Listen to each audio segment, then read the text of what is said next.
कैसे आप सब बढ़िया है, मजे में है। और आई थिंक आपको केमिकल बॉन्डिंग का जो टॉपिक है वो समझ में अच्छे से आ रहा होगा, उम्मीद है ऐसी तो कि कर रहे होंगे आप। कुछ तो फायदा हो रहा होगा आपको, वीडियो देखने का बेनिफिट कुछ तो मिला होगा।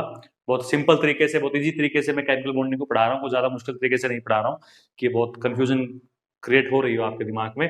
बहुत सिंपल तरीके से हम हर एक एक टॉपिक को धीरे धीरे पढ़ रहे हैं और बहुत पास हम चैप्टर के पहुंच गए हैं। इस जो टॉपिक हमारा चला हुआ है टाइप ऑफ कोवलेंट बॉन्ड, उसके बाद हमारे लगा लीजिए गिनती के 3-4 टॉपिक रह जाएंगे। एक तो वैलेंस बॉन्ड थ्योरी पढ़नी है, वैलेंस बॉन्ड थ्योरी के अलावा एक मॉलिक्यूलर ऑर्बिटल थ्योरी पढ़नी, 2 थ्योरी तो हमें वो पढ़नी है।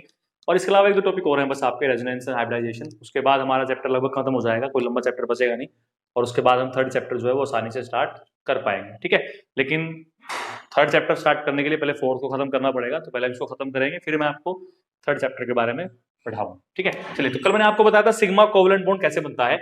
और सिग्मा कोवलेंट बॉन्ड बनाने के लिए मैंने आपको बताया था कि जो एटॉमिक ऑर्बिटल्स हैं आपके, 2 एटम के ऑर्बिटल्स हैं, वो आपके ओवरलैप करेंगे हेड टू हेड या एंड टू एंड ओवरलैपिंग। और इस तरह की ओवरलैपिंग जो है वो कर सकते हैं सिर्फ एस एस ऑर्बिटल्स आपस में, या एक एस और एक पीजेड ऑर्बिटल, या 2 पीजेड ऑर्बिटल जो है वो आपस में ऐसी ओवरलैपिंग कर सकते हैं, ठीक है। तो आज मैं थोड़ी सी उसकी कैरेक्टरिस्टिक्स बताऊंगा आपको कि what are the characteristics of sigma bond, क्या क्या उसकी खास बातें होती हैं जो आपको पता होनी चाहिए और ये क्या हमें हेल्प उसमें करता है, ठीक है। तो हेडिंग बनाते हैं, characteristics of sigma covalent bond. जैसे ये तो आधा नया दिख रहा है आपको, एक्चुअल में सिग्मा है, तो इसको हम इस तरह करते हैं सिग्मा कोवलेंट बॉन्ड, ठीक है। तो सबसे पहला जो पॉइंट है कि ये बहुत स्ट्रॉन्ग बॉन्ड आता है भाई, it is a very strong bond, it is a strong bond. जितने भी हमने कोवलेंट बॉन्ड पढ़े हैं उन सब में सबसे स्ट्रॉन्ग बॉन्ड में कौन सा आता है, यही वाला बॉन्ड सबसे स्ट्रॉन्ग बॉन्ड में आपका आता है। इसके अलावा जो अगर आप ध्यान से देखो तो देखिए ये एक्सिस थी, इस एक्सिस पे ये ऑर्बिटल था आपका, ये ऑर्बिटल था इस तरीके से, ठीक है, और दूसरे वाला ऑर्बिटल ऐसे था, है ना। तो जितना इलेक्ट्रॉन क्लाउड आपका ऊपर की तरफ है उतना इलेक्ट्रॉन क्लाउड आपका नीचे भी। इस एक्सिस को क्या बोलते हैं, इस एक्सिस को हम बोलते हैं इंटर न्यूक्लियर एक्सिस, ठीक है। इंटर न्यूक्लियर एक्सिस से मान लीजिए ये न्यूक्लियस है, तो एक तो ये एक्सिस हो गई, एक ये हो गई, एक ये हो गई। तो जो ये वाली एक्सिस है, इस एक्सिस को हम क्या मान रहे हैं, इस एक्सिस को हम इंटर न्यूक्लियर एक्सिस मान रहे हैं, और ये हमारी यहाँ पर जेड की काम कर रही है, ठीक है। तो सेकंड पॉइंट हमारा क्या बनता है यहाँ पर, सेकंड पॉइंट हमारा ये बनता है यहाँ पर कि जो इलेक्ट्रॉन क्लाउड होता है हमारा,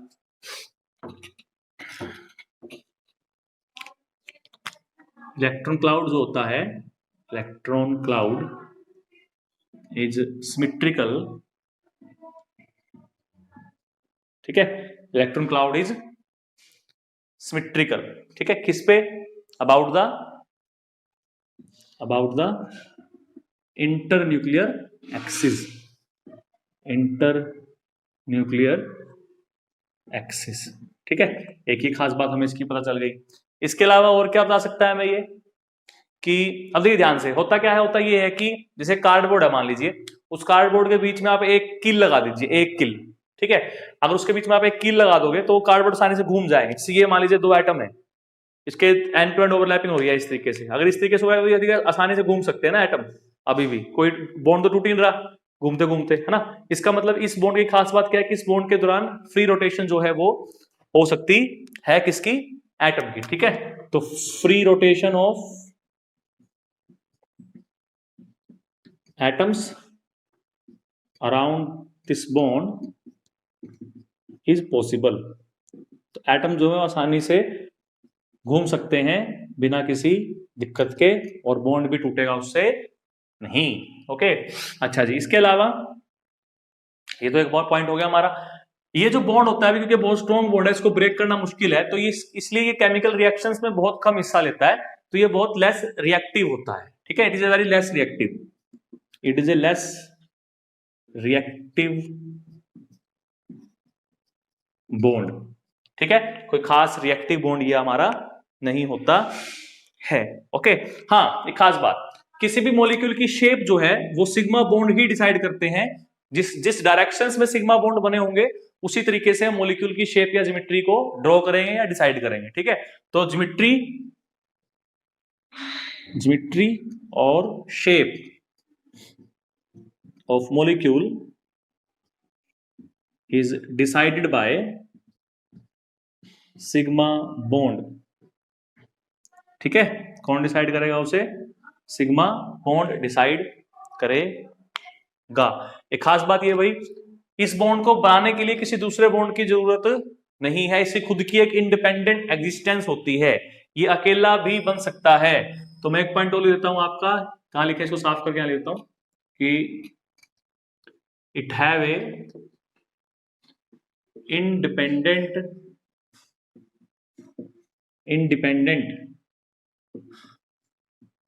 एग्जिस्टेंस। ठीक है, इसकी क्या होती है? इंडिपेंडेंट एग्जिस्टेंस होती है। तो ये आपके कुछ डिफरेंस के पॉइंट थे, किसके अंदर, सॉरी कैरेक्टरिस्टिक्स के पॉइंट थे आपके, किसमें? आपके सिग्मा बॉन्ड के लिए होते हैं। अच्छा, क्योंकि ये बॉन्ड क्या होता है आपका?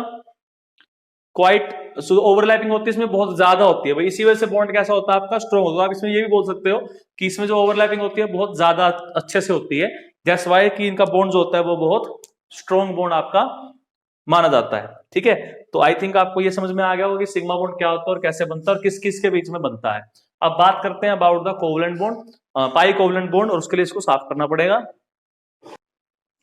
तो नेक्स्ट जो हमारा है, नेक्स्ट टॉपिक हमारा है आज का पाई कोवलेंट बॉन्ड। पाई कोवलेंट बॉन्ड, ओके। तो अब हम बात करते हैं पाई कोवलेंट बॉन्ड के बारे में, पाई कोवलेंट बॉन्ड कैसे बनता है। चलिए देखिए, अगर दो ऑर्बिटल के बीच में साइड से ओवरलैपिंग हो रही है, जैसे मान लीजिए मैं खड़ा हूं, मेरे बराबर में एक आदमी खड़ा है या एक लेडी खड़ी है, लेडी तो मेरे बराबर में खड़ी हो नहीं सकती है, नॉर्मल सी बात, आदमी खड़ा होएगा। ठीक है, ऐसी किस्मत कहाँ है कि लेडी खड़ी हो साइड में। तो कोई आदमी मेरे साइड में खड़ा है और उसके कंधे से मेरा कंधा मिल रहा है, तो वो जो ओवरलैपिंग हो रही है, जैसे मैं उसके हाथ में ऐसे हाथ डाल के चलता हूँ, ऐसे करके चलते ना, ऐसे करके, तो ऐसे हाथ में हाथ डाल के चल रहे हैं, तो वो जो ओवरलैपिंग हो रही है वो साइड से हो रही है ना। वो कैसे हो रही है? वो साइड से हो रही है, तो दैट इज साइड ओवरलैपिंग। तो पाई बॉन्ड कैसे बनता है? जब दो एटॉमिक ऑर्बिटल्स आपस में साइड से ओवरलैप करते हैं, साइड से ऐसे। वो तो ऐसे कर रहे थे ना, सिर से सिर मिला रहे थे, तो सिर से सिर मिला रहे थे तो सिग्मा बॉन्ड बन रहा था। लेकिन अगर वो साइड से मिल रहे हैं, ऐसे मिल रहे हैं, साइड टू साइड ओवरलैपिंग कर रहे हैं, कंधे से कंधा मिल रहा है उसका, तो उसको बोलते हैं पाई बॉन्ड। तो पाई बॉन्ड कब बनता है? जब दो एटॉमिक ऑर्बिटल ओवरलैप करते हैं, कैसे?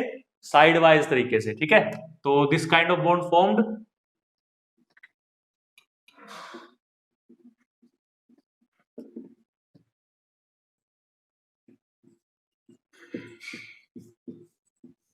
when sidewise overlapping takes place। ठीक है, जब आपकी साइड वाइज ओवरलैपिंग जो है वो हिस्सा लेगी, तो उस केस में हमारा जो बॉन्ड बनेगा वो कैसा बनेगा? आपका पाई कोवलेंट बॉन्ड बनता है। ओके, चलिए तो एग्जांपल देता हूं आपको इसका कि कौन कौन से ऐसे ऑर्बिटल्स हैं जो पाई बॉन्ड बना सकते हैं। एस तो बना नहीं सकता भाई, क्योंकि एस तो नॉर्मल सी बात है, सिग्मा बॉन्ड ही बनाएगा। एस ऑर्बिटल हमेशा ओवरलैपिंग करके सिग्मा बॉन्ड ही बनाएगा। एस ऑर्बिटल जो है वो कभी भी पाई बॉन्ड नहीं बना सकता है। तो पीजेड भी नहीं बना सकता, क्योंकि हम देख के आ चुके हैं कि पीजेड और पीजेड तो आपस में सिग्मा बॉन्ड ही बनाते हैं, या पीजेड अगर एस के साथ ओवरलैप कर रहा है तो भी सिग्मा बॉन्ड ही बन रहा है। तो बचा कौन सा? P x. अब मान लीजिए ये आपका पी एक्स है, ठीक है, मान लीजिए ये आपका यहां पर ऐसे ये पी एक्स है, ठीक, कौन सा है? P x. और दूसरा पी एक्स आएगा आपके पास ऐसे। तो देखिए ये जो ओवरलैपिंग हो रही है साइड से हो रही है, तो इस तरह की ओवरलैपिंग को क्या बोलते हैं? इस तरह की ओवरलैपिंग को हम पाई बॉन्ड बोलते हैं। ठीक है, ऐसे ही मान लीजिए ये यहां पर हमारा पी वाई है इस तरीके से, तो इसके साथ अगर कोई दूसरा पी वाई आएगा तो ऐसे ओवरलैपिंग करेगा, है ना। तो वो जो ओवरलैपिंग बनेगी वो भी कैसी बनेगी आपकी?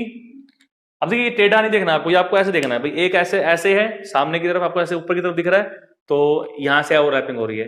एक ऐसे की तरफ है, जो ऐसे वाला है वो तो पीजेड मान लिया हमने, तो ये तो पीजेड हो गया। ये वाला कौन सा हो गया? पी एक्स हो गया इस तरीके से। और ये वाला कौन सा हो गया?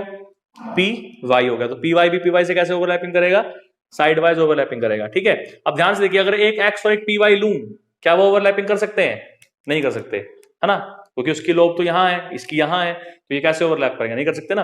तो पी एक्स और पी वाई आपस में किसी तरह का बॉन्ड नहीं बना सकते हैं। इसी तरह से ये जेड है, ये वाई है, ये भी नहीं बना सकते, ये एक्स है, ये जेड है, ये भी बना सकते।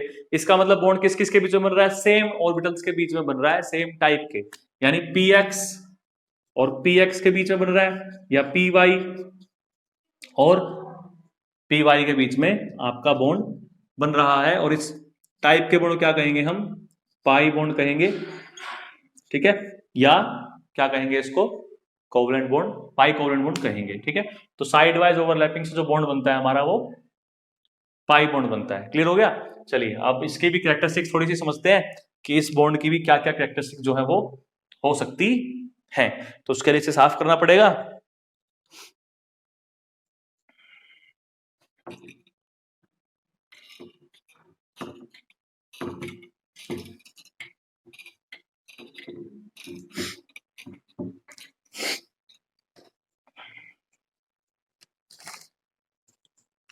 कैरेक्टरिस्टिक्स ऑफ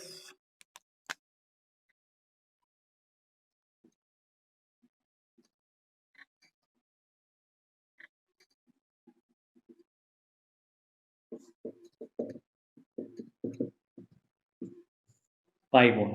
ओके, तो सबसे पहली जो हमारी इसकी कैरेक्टरिस्टिक्स है भाई, सबसे पहली हमारी कैरेक्टरिस्टिक क्या है इसकी, सबसे पहली ये है कि ये सिग्मा बॉन्ड के कंपैरिजन में एक वीक बॉन्ड होता है। क्यों होता है, क्योंकि इस केस में ओवरलैपिंग इतनी अच्छे से नहीं होती जितनी अच्छे से सिग्मा बॉन्ड में हो सकती है। इस वजह से एक तो आप हाथ से हाथ मिला रहे हो, देखिए भाई मैं समझाने की कोशिश करता हूँ। एक तो आप सामने वाले हाथ से अपने वाले हाथ को मिला रहे हो इस तरीके से, तो वो तो बहुत स्ट्रॉन्ग बॉन्ड बन जाता है ना, वो इतना आसानी से छूट नहीं सकता है।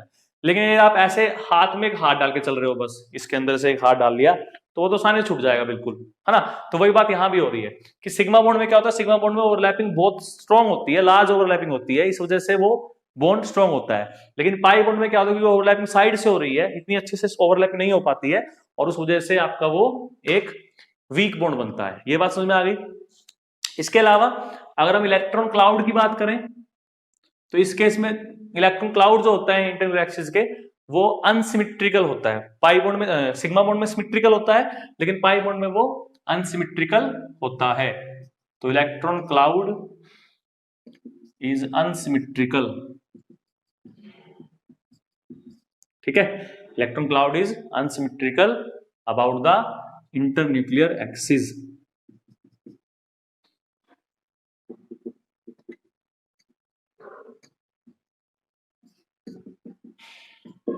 ठीक है, ये बात समझ में आ गई। अच्छा जी, इसके अलावा देखिए, अब उस एक कील जब जो जो कार्डबोर्ड हमने लिए थे दो, उस कार्डबोर्ड के अंदर मैंने आपको बताया था कि आप एक ऐसे कील लगा दीजिए, सिग्मा बोर्ड बना लीजिए, ये आसानी से घूम सकते हैं अभी भी, ये बॉन्ड टूट नहीं रहा है। लेकिन अगर आप अब इसी कील में दो दो लगा देते हो, ऐसे कील दो कील गाड़ देते हो, तो दोनों एटम एक दूसरे के साथ आप फ्री नहीं घूम सकते हैं। जैसे अगर मैं बात करूं कि ये ऐसे हो गया और ये दूसरे वाला ऐसे हो गया, ऐसे ऐसे हो गया, देखिए अब ऐसे ये दो बॉन्ड बन गए, है ना, ऐसे हो गया। अब इसमें से क्या होता है, एक बॉन्ड तो होता है सिग्मा, दूसरे वाला होता है पाई, दो बॉन्ड बन गए ना, एक सिग्मा और एक पाई। सिग्मा तो बनेगा ही बनेगा, सिग्मा बॉन्ड तो हमेशा दो एटम्स के बीच में बनता ही बनता है। पाई जो है वो हमेशा सिग्मा के साथ बनता है, ठीक है, पाई कभी भी अकेला नहीं बन सकता। अभी पाई को बनने के लिए साथ में सिग्मा बनना जरूरी है, क्यों है वो बताऊंगा मैं आपको। अब देखिए इसमें अगर मैं दोनों एटम को दूसरे के अपोजिट घुमाने की कोशिश करूंगा, देखिए बॉन्ड टूट जाएगा, है ना, टूट गया, देखो बॉन्ड ये प्रो करें। हाँ, दोनों को साथ घुमा सकता हूं ऐसे, फिर कोई दिक्कत नहीं। लेकिन अगर एक दूसरे के अपोजिट घुमाने की कोशिश करता हूं तो बॉन्ड टूटने के चांसेस है। इसका मतलब इस केस में एटम्स की फ्री रोटेशन जो है वो पॉसिबल नहीं है। तो किसी मॉलिक्यूल में अगर पाई बॉन्ड प्रेजेंट है, तो उस मॉलिक्यूल के अंदर जो जिन मॉलिक्यूल्स किसी मॉलिक्यूल में जिन एटम्स के बीच में पाई बॉन्ड प्रेजेंट है, वो एटम आपके फ्री रोटेशन नहीं सॉरी नहीं कर सकते हैं, ठीक है। तो free rotation of atoms around the pi bond is not possible, ठीक है। अच्छा, इसके अलावा इसकी जो एग्जिस्टेंस है वो इंडिपेंडेंट नहीं है, it does not have independent existence ठीक है, क्यों नहीं है? देखो भाई, ऐसा इसलिए होता है, देखो जब दो न्यूक्लियस पास पास आएंगे तो ये ऑर्बिटल भी पास पास आएंगे ऐसे, ठीक है, इनके साथ साथ ये वाले आएंगे ना, देखो ये ऐसे आएंगे, तो जब ये ओवरलैप करेंगे तब जाके इनकी कोई बारी आएगी। तो बिना इसके तो ओवरलैपिंग के तो ये आसपास आ ही नहीं सकते हैं। तो जब तक सिग्मा बॉन्ड नहीं बनेगा तब तक पाई बॉन्ड के बनने के चांस है ही नहीं। तो पाई बॉन्ड आप कभी भी अकेला नहीं बना सकते हो, पाई बॉन्ड बनाने के लिए आपको हमेशा सिग्मा बॉन्ड बनाना ही बनाना पड़ेगा। तो एक ये पॉइंट आपका हो गया। अच्छा, इसके अलावा ये बहुत वीक बॉन्ड है तो आसानी से टूट सकता है, तो they are more reactive, these are more reactive bond। Okay, समझ में आ गया? अच्छा जी, एक खास लास्ट पॉइंट रहेगा बस इसका। लास्ट पॉइंट क्या रहेगा इसका? लास्ट पॉइंट ये रहेगा कि ये जो बॉन्ड आपके हैं, ये बॉन्ड आपके मॉलिक्यूल की ज्योमेट्री डिसाइड नहीं करते हैं। these molecule does not decide the geometry of the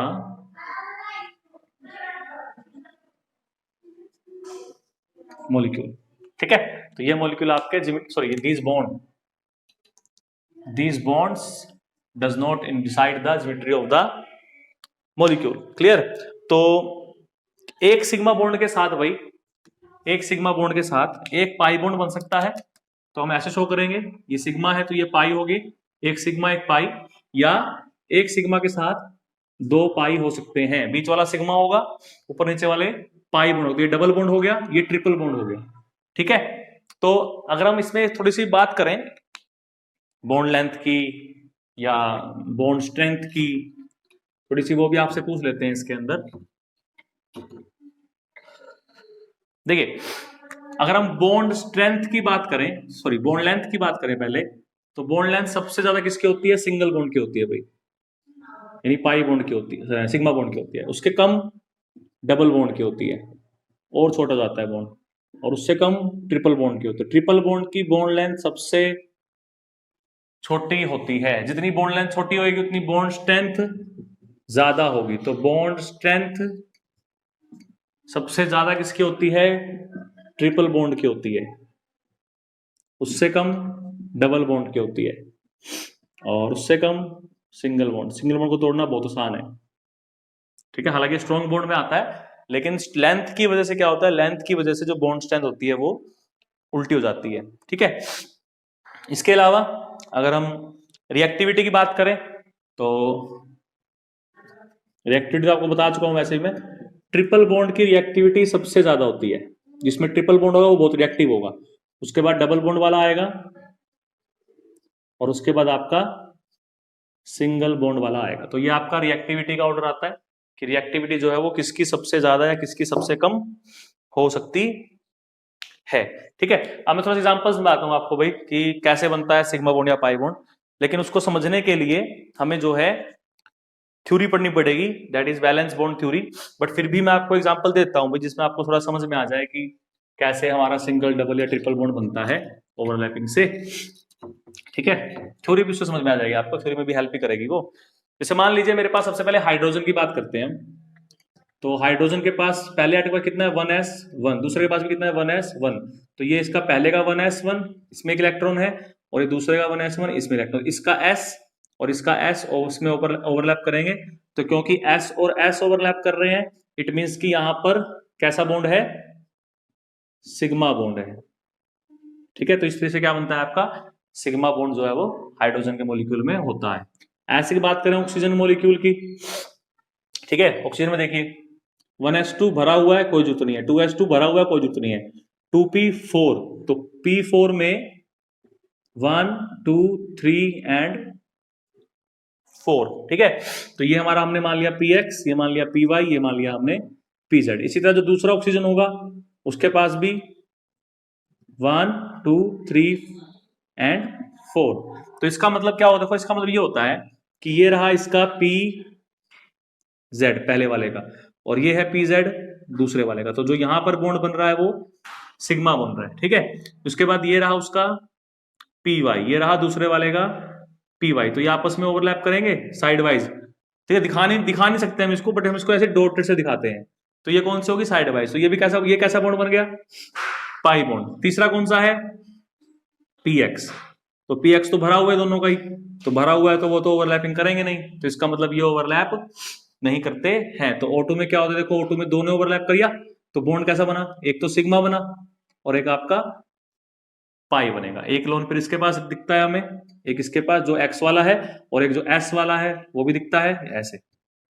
ठीक है, तो ये इस तरह से एक सिग्मा और एक पाई बॉन्ड बन रहा है। ऐसे अगर देखिए एग्जांपल लेता हूं आपको नाइट्रोजन का, तो नाइट्रोजन में क्या होता है 1s2 2s2 2p3, इसका मतलब 3 अनपेयर्ड होंगे 1 2 3।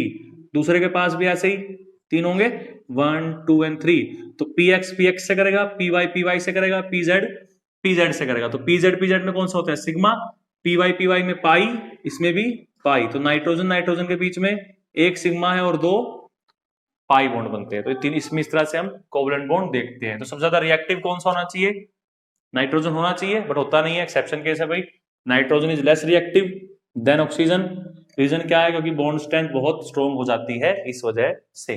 ठीक है, चलिए जी, तो ये था हमारा topic about the type of covalent bond कि क्या होते हैं सिग्मा और पाई। डेल्टा बॉन्ड के बारे में ज्यादा नहीं बता रहा आपको, ना पाई के बारे में कुछ बता रहा हूँ। हाँ, डेल्टा में आपसे इतना समझ सकते हो कि उसमें डी ऑर्बिटल्स इन्वॉल्व होते हैं, तो अगर डी ऑर्बिटल्स की इन्वॉल्वमेंट आ गई है तो वहां पर शायद डेल्टा बॉन्ड आपका बन सकता है। ठीक है, तो उसमें कुछ ज्यादा डिस्कस नहीं करना हमें कि डेल्टा बॉन्ड कैसे बनता है कैसे नहीं बनता है। बट आप ये समझ सकते हो कि डी एक्स वाई और डी एक्स वाई की जो 4 लोब होती है, ऐसे मान लीजिए कि आपका इस तरीके से है, ठीक है, इसके ऊपर से ही एक और आ जाए बिल्कुल सामने से, जैसे ये सामने से ऑर्बिटल हो गया, इससे 4 लोब हो गई आपकी इस तरीके से, और एक यहाँ से आ रहा है, दोनों आपस में चारों के चारों ओवरलैप कर देंगी। तो अगर 4 ओवरलैप करते तो कौन सा बॉन्ड बनता है आपका, वो डेल्टा बॉन्ड बनता है। ठीक है, समझ में आ गई। तो ये था आपका टॉपिक, बाकी हम करेंगे नेक्स्ट वीडियो में। तब तक के लिए बने रहिए चैनल कैमवेदा के साथ। चैनल को लाइक शेयर सब्सक्राइब करिए, भाई करते नहीं हो आप, बिल्कुल भी पता नहीं क्यों नहीं करते हो, तो कीजिए। और बाकी बच्चों को भी बताइए कि हम केमिस्ट्री कहाँ से पढ़ रहे हैं। तो मिलते हैं नेक्स्ट वीडियो में, तब तक के लिए ऑल द बेस्ट।